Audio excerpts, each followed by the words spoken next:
Hello dear student, my name is Jogen Singh. I did my graduation from NIT Allahabad in computer science field. तो देखो जो आज का आपका जो चैप्टर है वो ग्रिग्नार्ड रीजेंट है, जिसको हम शॉर्ट में जीआर बोलेंगे।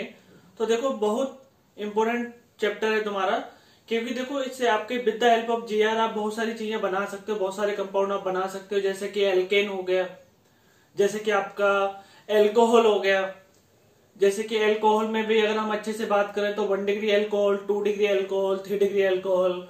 और देखो हम जीआर से हम कार्बोक्सिलिक एसिड भी बना सकते हैं, बहुत सारी चीजें बना सकते हैं हम। कैसे कैसे क्या क्या बनाएंगे तो उन सब के बारे में पढ़ेंगे आज हम। तो देखो ध्यान से सुनते रहना जो पढ़ा रहा हूं मैं। तो देखो चैप्टर का नाम है आपका ग्रिग्नार्ड रीजेंट, इसको हम शॉर्ट में जीआर भी बोलेंगे। तो देखो यार, मैंने पहला हेडिंग लिखा है इंट्रोडक्शन ऑफ ऑर्गेनोमेटेलिक कंपाउंड। तो देखो यार, यहां से आपको पता चल रहा होगा ऑर्गेनोमेटेलिक, ऑर्गेनो का मतलब क्या है? Carbon, carbon. मेटेलिक का मतलब क्या है? मेटल। तो देखो यही मैंने आपको बताया है कि एक मेटल एटम होगा वो किससे डायरेक्टली जुड़ा होगा? आपका कार्बन से। जैसे कि देखो ये आपका कार्बन है, ये आपका बॉन्ड है, ये आपका मेटल। तो देखो सी क्या है आपका? Carbon atom. एम क्या है आपका? Metal atom. अब ध्यान से सुनना, क्योंकि देखो यार ऑर्गेनोमेटेलिक कंपाउंड हम किसको बोलते हैं? जिसमें आपका मेटल डायरेक्टली किससे जुड़ा हो? कार्बन से। अब देखो ये वाला बॉन्ड आपका कोवलेंट भी हो सकता है और आयनिक भी हो सकता है। आयनिक भी हो सकता है, कोवलेंट भी हो सकता है, दोनों टाइप का बॉन्ड हो सकता है। कब क्या होगा ये मैं तुमको समझाऊंगा। तो पहले एक चीज समझो कि जैसे कि देखो सी सिंगल बॉन्ड एम। अब देखो तुमको पता होगा मेटल की टेंडेंसी क्या होती है? इलेक्ट्रॉन लूज करने की टेंडेंसी। अगर मेटल की टेंडेंसी इलेक्ट्रॉन लूज करने की है तो मैं ऐसा बोल सकता हूं मेटल पे क्या आएगा? पार्शियल डेल पॉजिटिव, या इस कार्बन पे क्या आएगा? Partial del negative. क्योंकि देखो ये वाला जो अभी सीएम है ये आपका न्यूट्रल है, तो इस पे भी न्यूट्रल चार्ज होगा। तो देखो ध्यान से सुनना, अब ये पार्शियल चार्ज जो डेल पॉजिटिव आया ये कितना होगा, कैसे क्या होगा, ये मैं सब बताऊंगा।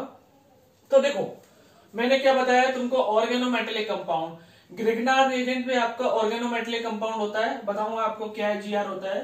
तो पहले मैंने आपको ऑर्गेनोमेटेलिक कंपाउंड बताया, जिसमें मैंने तुमको बताया कि एक मेटल एटम होगा वो डायरेक्टली किससे जुड़ा होगा? आपका कार्बन से।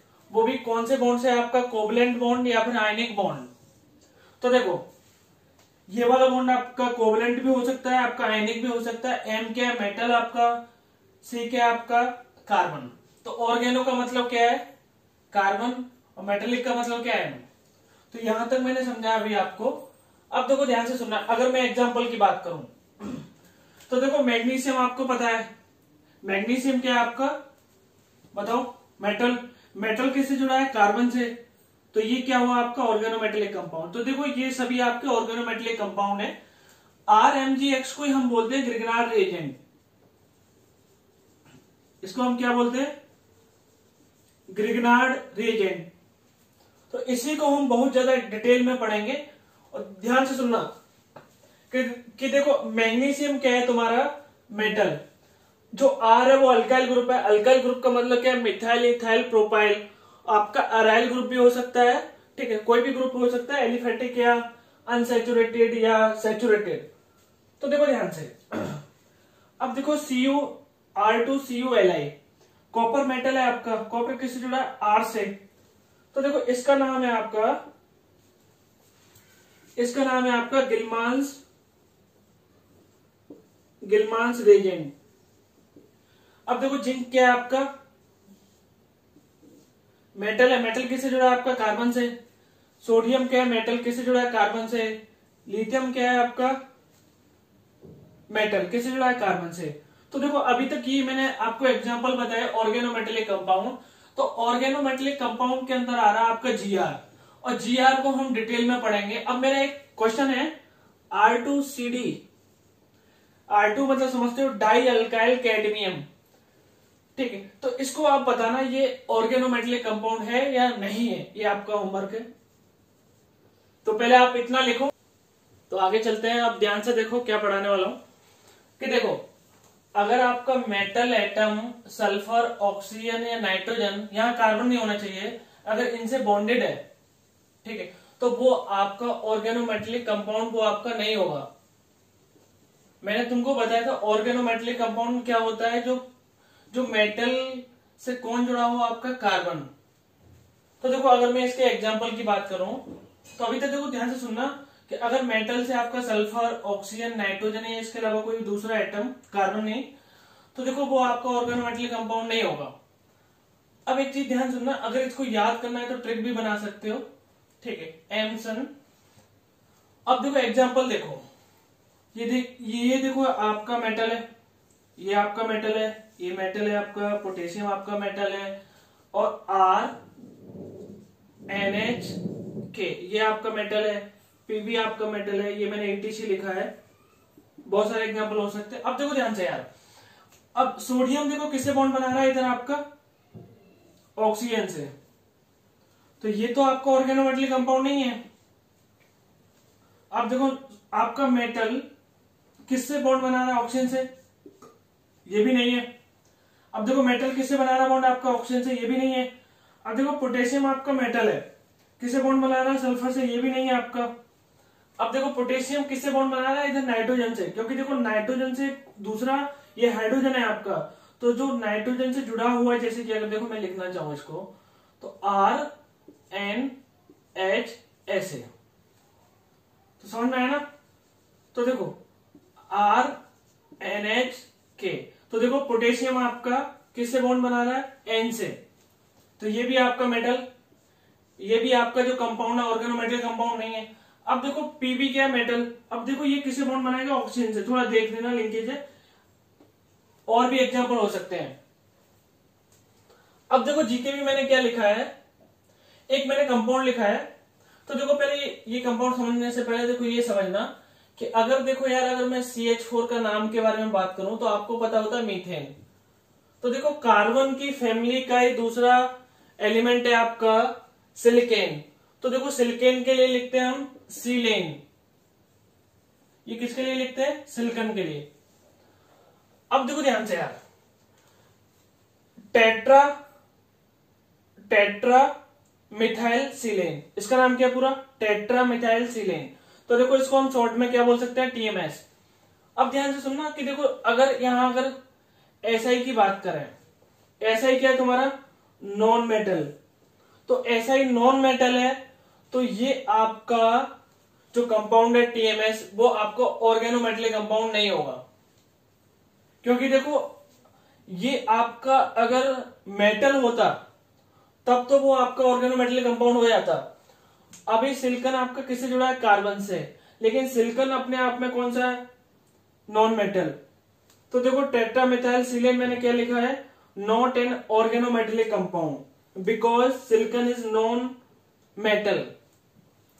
तो यहां तो समझ में आया। तो बेटा जो हमने पढ़ा ऑर्गेनोमेटेलिक कंपाउंड, तो ऑर्गेनोमेटेलिक कंपाउंड बेसिक जानकारी देता है ताकि देखो हमको अच्छे से आपका ग्रिग्नार एजेंट समझ में आए, इसलिए मैंने आपको पहले ऑर्गेनोमेटेलिक कंपाउंड समझाया। तो देखो यार आगे, तो सबसे जरूरी ऑर्गेनोमेटेलिक कंपाउंड का जो एग्जांपल है आपका ग्रिग्नार एजेंट है, हम उसी को पढ़ेंगे। तो देखो यार पहले तो ये देखो ये ऑर्गेनोमेटेलिक कंपाउंड है कि नहीं। तो देखो मैग्नीशियम आपका मेटल है, किससे जुड़ा है, कार्बन से। इधर हाइड्रोजन भी होंगे, वो मैंने लिखे नहीं है, मान के चलना। तो देखो ध्यान से, तो ऑर्गेनोमेटेलिक कंपाउंड है आपका, क्योंकि मैग्नीशियम क्या है आपका मेटल, कार्बन क्या है आपका, कार्बन आपका कार्बन ही है। तो देखो तो ऑर्गेनोमेटेलिक कंपाउंड क्या था आपका, अगर कार्बन आपका जुड़ा हो मेटल से। तो देखो यार ध्यान से सुनना, तो कार्बन और जो मैग्नीशियम के बीच में जो बॉन्ड होगा वो आपका पोलर कोवलेंट बॉन्ड होगा, और मैग्नीशियम और जो हेलोजन के बीच का जो बॉन्ड होगा वो आपका आयनिक बॉन्ड होगा। तो देखो आयनिक बॉन्ड होगा तो मैंने पूरा तोड़ दिया प्लस माइनस। अब पोलर का मतलब क्या है कि देखो ये जो बॉन्ड होता है इसमें 35% आयनिक कैरेक्टर होता है। मेरे कहने का मतलब क्या है कि ये जो कार्बन एंड मैग्नीशियम के बीच का जो बॉन्ड है इसमें 35% आयनिक कैरेक्टर होगा, बाकी बचा हुआ क्या होगा, कोवलेंट। पोलर का मतलब क्या होता है ये तुम समझते हो। तो देखो यार, जो मैंने तुमको बोला, अगर हम ग्रिग्नार्ड रीजन किसको बोलते हैं, RMGX को। आर का मतलब अल्काइल ग्रुप, या फिर कोई भी हो सकता है, saturated, unsaturated, cyclo, aryl group, कोई भी हो सकता है। तो देखो अगर मैं एग्जांपल के बारे में बात करूं ग्रिग्नार्ड रीजन के बारे में, तो देखो ग्रिग्नार्ड रीजन के बारे में देखो, alkyl magnesium halide, alkyl magnesium halide. तो देखो मिथाइल मैग्नीशियम आयोडाइड, इसका भी नाम लिख सकते हो। देखो ये भी आपका GR है, ये भी आपका GR है। तो ये तो मैंने हाईलाइट किया, ये GR नहीं, पूरा का पूरा कंपाउंड ही GR है।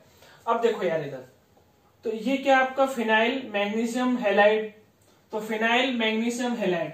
अब मेरा एक क्वेश्चन है जो आपको बताना है कि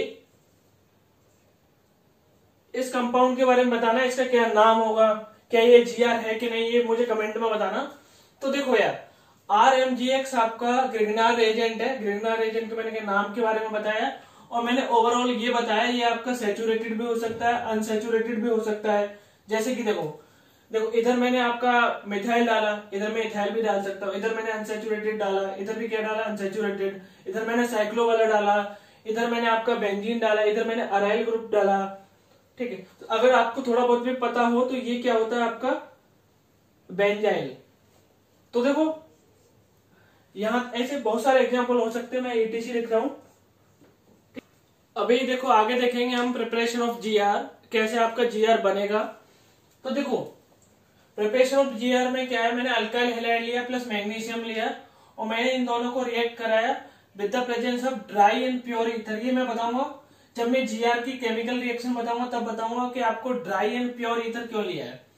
और दूसरा क्या है, X0 इक्वल टू F, मतलब जो आपका हेलोजन है वो फ्लोरीन नहीं होना चाहिए, फ्लोरीन के साथ आपका GR नहीं बनेगा। तो देखो मैंने ये 1:1 रेशियो में लिया है, मैंने 1:1 रेशियो में लिया है। तो देखो ये क्यों लिया ये भी मैं बताऊंगा। तो देखो पहले मैक देखो कि ये देखो मैंने अल्काइल हैलाइड लिया, और मैंने ये वाला बॉन्ड कैसे तोड़ा, आपका हिट्रोलाइसिस। तो देखो हिट्रोलाइसिस तोड़ा तो देखो क्या बना, R positive plus X negative. अब देखो ये बन गया आपका। अब आपको पता है ये क्या आपका कार्बोकेटाइन, ठीक है। अब देखो मैग्नीशियम है आपका, देखो मैग्नीशियम क्या करेगा, 2 इलेक्ट्रॉन को लूज करेगा, ठीक है, यहां तक समझ में आया। अब देखो R पॉजिटिव क्या करेगा, पहले 1 इलेक्ट्रॉन लेके क्या बनाएगा, ध्यान से सुनना, positive plus negative, positive plus negative क्या बना आपका, पॉजिटिव प्लस नेगेटिव क्या बना आपका न्यूट्रल, और 1 इलेक्ट्रॉन एक्स्ट्रा और आ गया, तो ये आपका रेडिकल बन गया। अगर मैंने एक और इलेक्ट्रॉन ऐड किया तो देखो 1 इलेक्ट्रॉन इधर है, एक और इलेक्ट्रॉन आया, तो ये नेगेटिव चार्ज बन गया। इसको मैं ऐसे भी लिख सकता हूं, ये मैंने तुमको समझाया था। तो देखो ये क्या बन गया आपका कार्बोनाइन। अब कार्बोनाइन समझते हो, कार्बन के ऊपर नेगेटिव चार्ज आया तो उसको हम क्या बोलेंगे, कार्बोनाइन।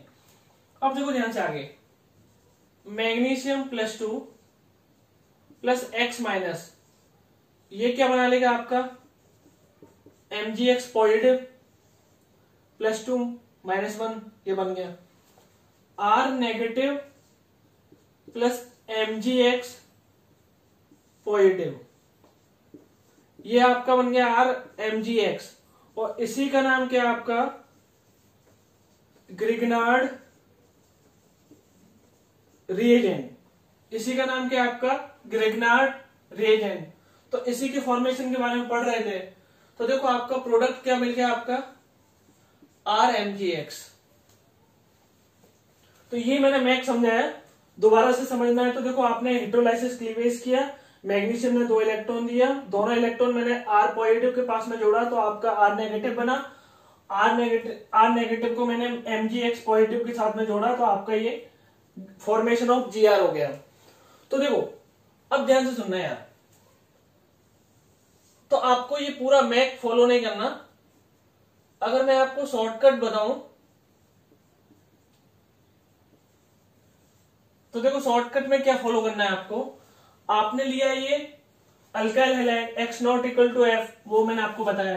तो देखो मैग्नीशियम लिया और वही होगा इधर भी dry and pure ether.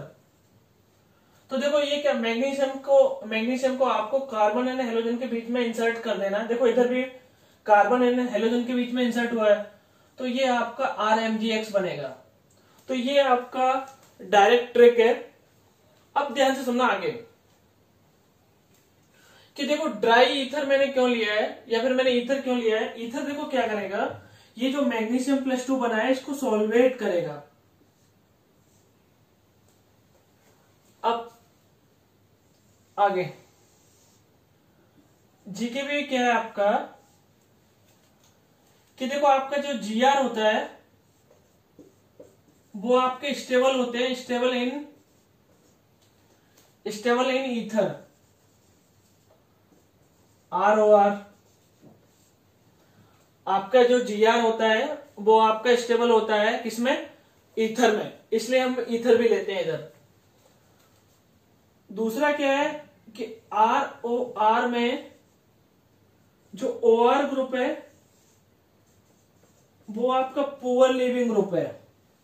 Poor leaving group का मतलब क्या है, ये निकलेगा नहीं। तो देखो यहां तक मैंने बताया कि Gr आपका किसमें स्टेबल है, आपका ईथर में। मैंने ट्रिक भी बताया, कार्बन एंड हेलोजन के बीच में डायरेक्ट आपको मैग्नीशियम इंसर्ट कर देना है ये। तो ध्यान से सुनना, लेकिन पहले मैंने ये 1:1 में लिया है, तब आपका RMgX बना है। अगर मैंने कुछ रेशियो इधर बदला तो कुछ चेंज आ जाएंगे, तो वो मैं तुमको बताऊंगा भी, देखना भी आगे। जीके भी मैंने लिखा है, for preparation of Gr the ratio should be 1:1, या फिर मैग्नीशियम आपका किसमें होना चाहिए, एक्सेस में। तो 1:1 मैंने बताया, ये नहीं बताया क्यों होना चाहिए, तो वही हम पढ़ रहे हैं क्यों होना चाहिए। तो देखो मैंने अल्काइल हैलाइड लिया है 2, मैग्नीशियम लिया 1, मतलब 2:1 में लिया है मैंने। ये ऐसा भी बोल सकते हो, ये मैंने एक्सेस में लिया है, ये आपका कम क्वांटिटी में। तो देखो क्या होगा, आपका RMgX बन गया किसमें, 1:1 में। मतलब इसका 1:1 खत्म हो गया, इसका 1:1 खत्म हो गया, मतलब ये पूरा खत्म हो चुका है। अभी ये बाकी है, तो देखो यार, तो ये अभी बाकी है। तो देखो इधर मैं क्या लिख दूं, पार्शियल टेल नेगेटिव, इधर पार्शियल टेल पॉजिटिव।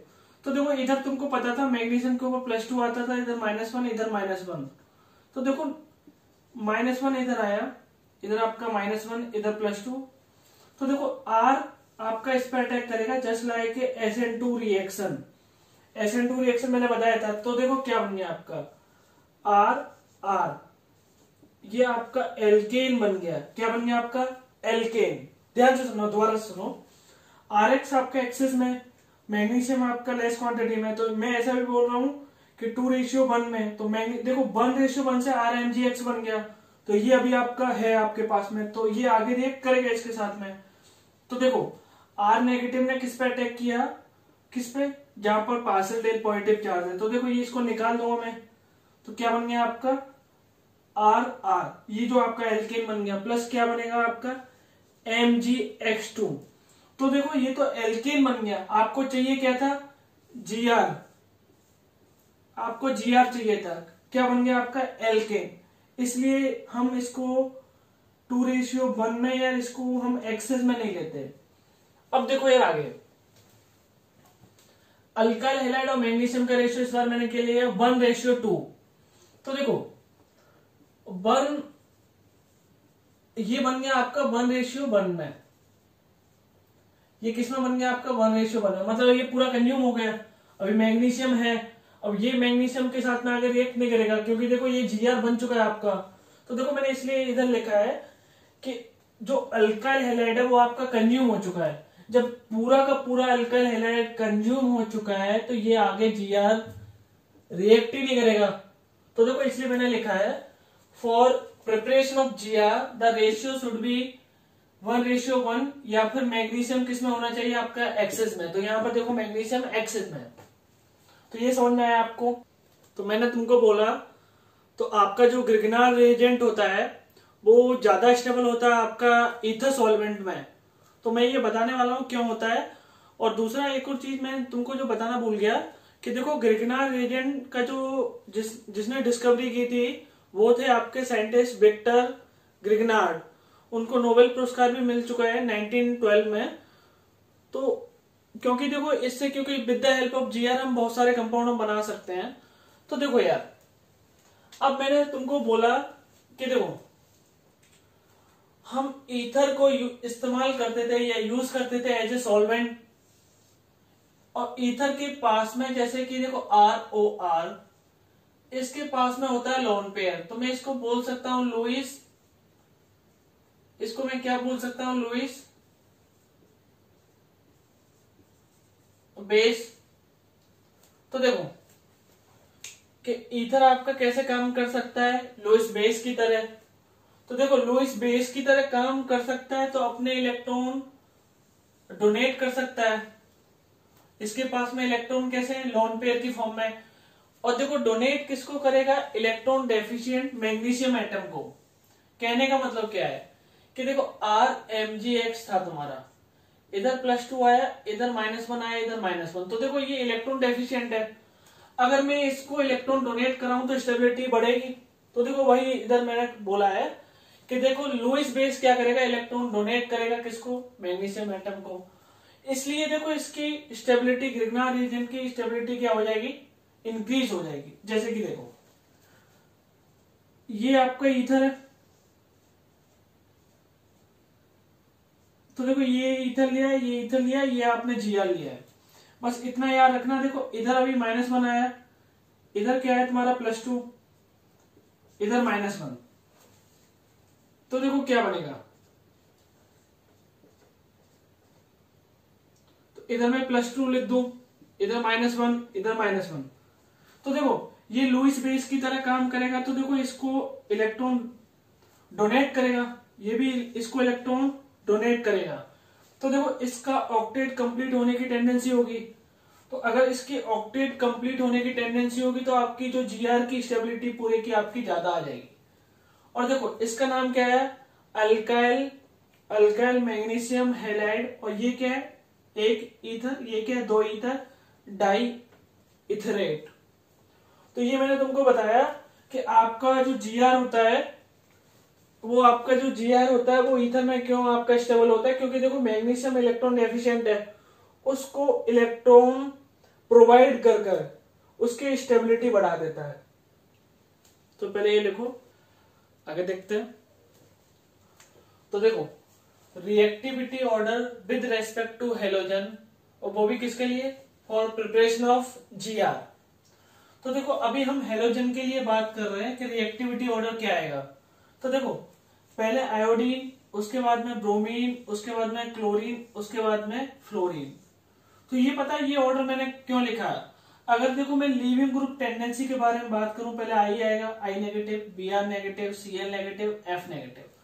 आपको पता है जो इसकी F नेगेटिव है, इसकी लीविंग ग्रुप टेंडेंसी या एबिलिटी क्या होती है, बहुत कम। तो अगर इसकी टेंडेंसी बहुत कम है तो नो Gr फॉर्मेशन। तो देखो ध्यान से सुनना कि जैसे कि देखो हम यहां से ये कर रहे थे, हम ये निकाल रहे थे हेलोजन को, तो हम R पॉजिटिव बना रहे थे प्लस X नेगेटिव बना रहे थे। अगर देखो इसकी लिविंग ग्रुप टेंडेंसी बहुत कम है, जैसे कि फ्लोरीन, तो ये निकलेगा नहीं। अगर ये निकलेगा नहीं तो R पॉजिटिव ही नहीं बनेगा। अगर R पॉजिटिव ही नहीं बनेगा तो आपका 2 इलेक्ट्रॉन ऐड ही नहीं होगा, 2 इलेक्ट्रॉन ऐड नहीं होगा तो आपका Gr नहीं फॉर्मेशन होगा। तो देखो इन सभी में आपका ये मोस्ट कॉमन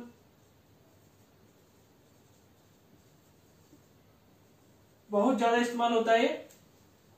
तो मैंने क्या बोला, जिसकी लिविंग ग्रुप टेंडेंसी ज्यादा है उसकी रिएक्टिविटी ऑर्डर भी क्या होगा, ज्यादा, क्योंकि देखो आयोडीन सबसे पहले निकल जाएगा तो Gr फॉर्मेशन जल्दी से होगा, फिर उसके बाद में ब्रोमीन, उसके बाद में Cl, उसके बाद में फ्लोरीन। और फ्लोरीन का मैंने क्या बताया, उसका Gr फॉर्मेशन नहीं होता है क्योंकि फ्लोरीन की लिविंग ग्रुप टेंडेंसी क्या है, बहुत कम। अब देखो आगे दूसरा हेडिंग पे देखना कि देखो अगर मैं स्टेबिलिटी ऑफ Gr के बारे में बात करूं,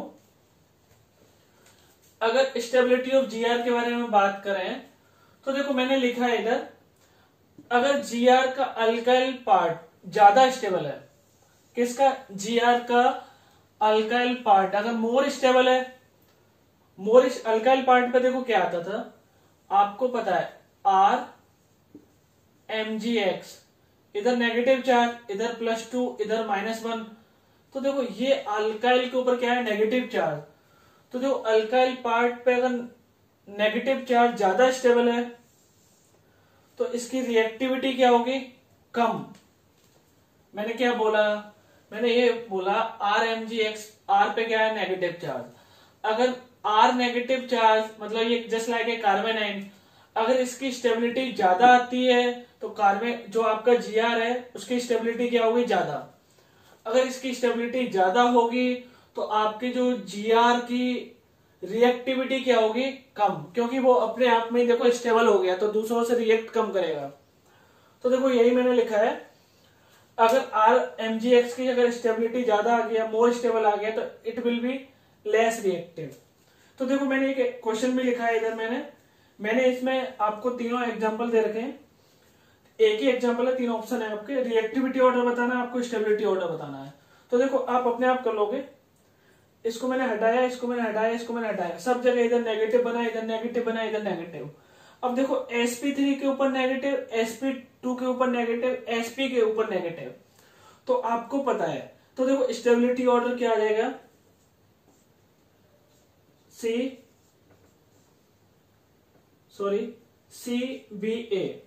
क्योंकि देखो sp कार्बन की इलेक्ट्रॉन नेगेटिविटी ज्यादा होती है कंपेयर टू sp2, sp2 की इलेक्ट्रॉन नेगेटिविटी ज्यादा होती है कंपेयर टू sp3।